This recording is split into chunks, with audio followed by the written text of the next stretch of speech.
Hello दोस्तों, इस कहानी में आपका स्वागत है। मेरा नाम अंकित है। मैं 18 साल का जवान और हैंडसम लड़का हूँ। ये कहानी मेरा और मेरी माँ का है। मेरी माँ का उम्र 35 साल है। वो बहुत ही खूबसूरत और दूध जैसी गोरी है। वो 21 साल की लड़कियों की तरह सुंदर और जवान लगती है। हम लोग मुंबई में रहते हैं। एक बार की बात है, मेरी माँ कपड़ा धोने के बाद उसे छत पर सुखाने गई। तभी माँ का पैर फिसला और वो बहुत जोर से गिरी। मैं कॉलेज गया था, मुझे नहीं पता था। जब मैं कॉलेज से वापस आया तो मुझे पता चला कि माँ हॉस्पिटल में भर्ती है। मैं तुरंत हॉस्पिटल गया तो देखा कि माँ को बहुत चोट लगा है और हाथ पैर दोनों में प्लास्टर लगा है। डॉक्टर ने माँ को 12 दिनों तक हॉस्पिटल में रहने के लिए कहा। पापा माँ के पास ही रहते थे। हम खाना पहुँचाकर घर चले आते थे। फिर 12 दिनों के बाद माँ घर चली आई। मम्मी अभी नहीं चल सकती थी तो पापा उसे पकड़कर बाथरूम ले जाते थे और अपने हाथों से ही खाना खिलाते थे। मैं घर का काम करता था। पापा माँ का काम करने के बाद वो अपने काम पर चले जाते थे। फिर शाम को लौटते थे। फिर माँ की सेवा में लग जाते थे। घर का सारा काम हम करते थे, जैसे कि खाना बनाना, कपड़े धोना, बर्तन धोना, ये सब।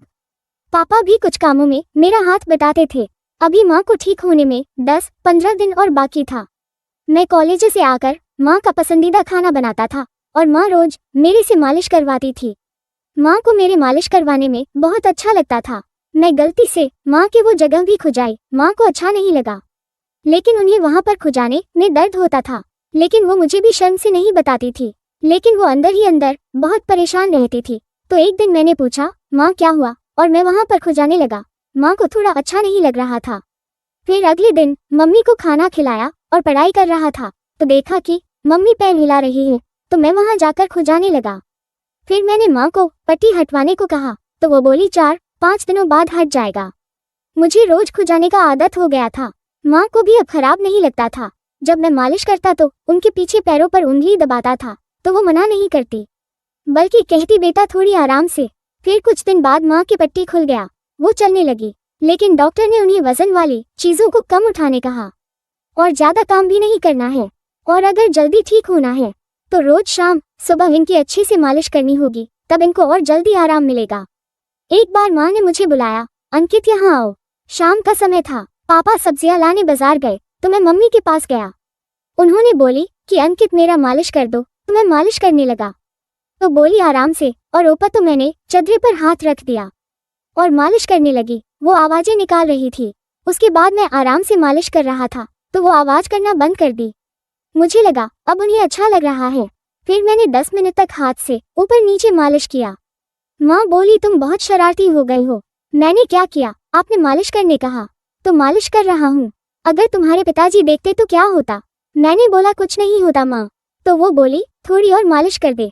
फिर मैंने दोनों हाथों से जोर जोर से मालिश करने लगा। वो बोली धीरे, लेकिन मैं नहीं माना और जोर से करने लगा। फिर मेरे हाथों में दर्द होने लगा तो मैं रुक गया। फिर पिताजी घर आ गए। फिर मैं और पिताजी मिलकर खाना बनाया। फिर हम सबने खाना खाए, फिर सो गए। अगले दिन पापा कुछ काम के लिए बाहर जा रहे थे और बोले मम्मी का ख्याल रखना और मालिश करते रहना, हम थोड़े दिन बाद घर आएंगे। फिर वो चले गए। मैं मम्मी के साथ घर में मूवी देख रहे थे। फिर शाम हो गई। मैंने खाना बनाने लगा और मम्मी अपने कमरे में सो रही थी। मैंने खाना बनाकर मम्मी को उठाया और खाना खिलाया। मैंने भी खाना खाया, फिर मम्मी को मालिश किया, दवाई खिलाया, फिर मैं सो गया। अगले दिन जब मैं सुबह उठा तो मैंने देखा कि कुछ अजीब सी आवाजें मुझे सुनाई दे रहा था। तो मैंने इधर उधर देखा तो वो आवाजें बाथरूम से आ रही थी। तो मैंने बाथरूम में जाकर देखा तो देखता ही रह गया। फिर मैंने सोचा कि यही सब देखना बाकी था। मैंने देखा कि मम्मी बाथरूम में गिरी हुई है और जोर से चिल्ला रही है। उसे उठा भी नहीं जा रहा था। मैंने मम्मी को उठाया और उसके कमरे में ले गया। फिर मैंने मम्मी को कपड़े दिया। मम्मी उस कपड़े को पहनी और मुझे मालिश करने बोली। मैंने तेल लाया और मालिश करने लगा। मालिश करते करते माँ ने मेरे हाथ को चादर पर रख दिया। फिर बोली अब धीरे और प्यार से मालिश कर, और मैंने प्यार से मालिश करने लगा। वो आराम से बेड पे लेटी हुई थी। करीब 20 मिनट तक मैंने उसका मालिश किया। फिर उसका चेहरा लाल हो गया था। मैंने बोला अब थक गया हूँ। मैं खाना बनाने लगा। माँ ने मुझे फिर बुलाया। मैंने बोला क्या हुआ माँ। उन्होंने मुझे बाथरूम ले जाने को कहा। मैंने माँ को उठाकर बाथरूम ले गया। फिर माँ को अपने कमरे में ले गया। अगले दिन मेरी मौसी की बेटी मेरे घर आई। उसका नाम उषा था, क्योंकि पापा जाने से पहले मौसी को फोन करके बोल दिए थे। तो अब मैं रोज कॉलेज चला जाता था। घर का सारा काम अब उषा दीदी ही करती थी। वो मुझसे 1 साल की बड़ी थी तो मैं उसे दीदी कह के बुलाता था। अब मम्मी का देखभाल भी वही करती थी। एक दिन मैं बाथरूम में नहा रहा था।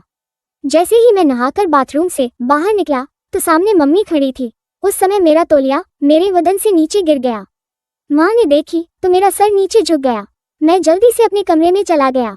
फिर सोच रहा था कि मेरे साथ ऐसा नहीं होना चाहिए था। फिर रात हो गया। उषा दीदी खाना बनाई और हम लोग एक साथ खाना खाएं। फिर सब अपने अपने कमरे में सोने चला गया। मैं भी सोने चला गया। फिर मेरा नींद 5 बजे सुबह खुला तो मुझे कुछ अजीब सी आवाजें सुनाई दे रहा था। मैं तुरंत अपने कमरे से बाहर निकल कर देखा तो ये आवाज बाथरूम से आ रही थी। मैंने बाथरूम के पास गया तो उसका दरवाजा खुला हुआ था। जब मैं अंदर देखा तो घबरा गया। अंदर माँ अपने चदरे की सफाई कर रही थी तो मैं देख रहा था। कुछ देर बाद माँ ने मुझे देख लिया। फिर मुझे गुस्से से बोली, तुम यहाँ क्या कर रहे हो? तो मैं भाग गया। कुछ देर बाद माँ ने मुझे बुलाया तो मैं गया तो उसने बोली, मुझे क्रिकेट खेलना है, तुम खेलोगे? मैंने बोला मुझे क्रिकेट खेलना नहीं आता है। तो वो बोली, मैं तुम्हें सिखाऊंगी।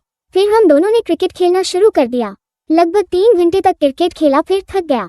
अब हम दोनों रोज क्रिकेट खेलते हैं और मजा करते हैं। ये कहानी पूरी तरह से काल्पनिक है। इस कहानी का उद्देश्य किसी व्यक्ति विशेष की भावनाओं को ठेस पहुंचाना नहीं है, बल्कि मनोरंजन कराना है। ये कहानी आपको कैसी लगी? अगर अच्छी लगी तो मेरे चैनल को सब्सक्राइब करें, लाइक करें और शेयर करें। धन्यवाद।